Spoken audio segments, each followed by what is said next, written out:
नमस्कार दोस्तों, स्वागत है आपका एक बार फिर से आपके अपने YouTube चैनल पर। आज मैं आप सभी लोग के लिए एक अवसानी मैया का सोहर गीत लाई हूँ। उम्मीद है आपको ज़रूर पसंद आएगा। इस गीत को पूरा सुनिएगा और कमेंट में लिखिएगा कि ये गीत आपको कैसा लगा। अगर आप हमारे चैनल पर पहली बार आए हैं तो प्लीज़ हमारे चैनल को सब्सक्राइब कर लें, क्योंकि हम चाहते हैं कि आप हमारे चैनल पर बार बार आएँ। अंगने में बैठी गोतिनिया गोतिनी ताना मारई, गोतिनी ताना मारई हो।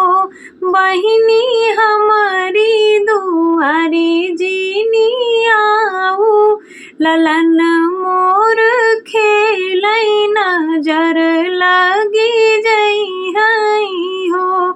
बहिनी हमारी दुआरिया जीनी आऊ, ललन मोर खेलई नजर लगी जई हई हो।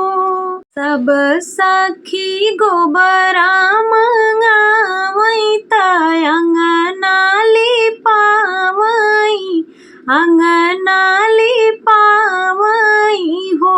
बहिनी लाई से कोछवा भरावई की गीतिया सुनावई हो। बहिनी लाई से कोछवा भरावई, गीतिया सुनावई हो। सब मिली पूजन करावई की मैया के मनावई, मैया के मनावई हो। सखिया मिली जुली पौआ दबावई की अति सुख पावई, अति सुख पावई हो।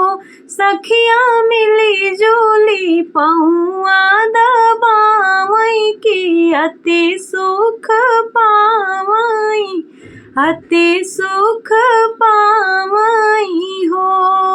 बिलखी बिलखी बाझिन रोवई त अचरा पसारई, अचरा पसारई हो। मैया एक ठेलन जाऊ देत्यू, हमहु पूजन करती, हमहु पूजन करती हो। मैया एक ठेलन जाऊ देत्यू, हमहु पूजन आयती, हमहु पूजन आयती हो। बिलखी बिलखी बाझिन रोवई त मैया से अरज करई, मैया से अरज करई हो।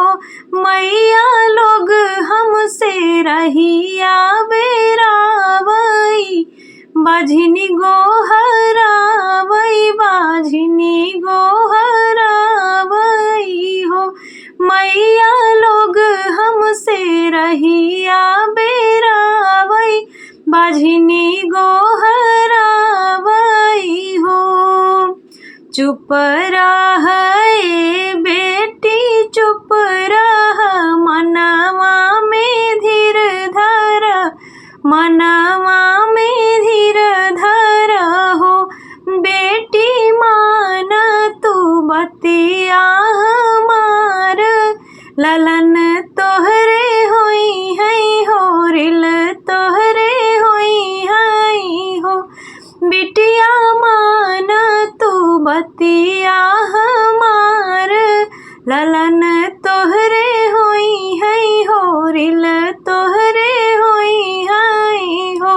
भूखल ब्राह्मण के खियावऊ त दानी पुण्य करऊ, दान पुण्य करऊ हो। रनिया सासु ससुर सेवा करऊ, ननद के दुलारिऊ, ननद के दुलारिऊ हो। बिटिया सासु ससुर सेवा की हिऊ, ननद के दुलारिऊ, ननद के दुलारिऊ।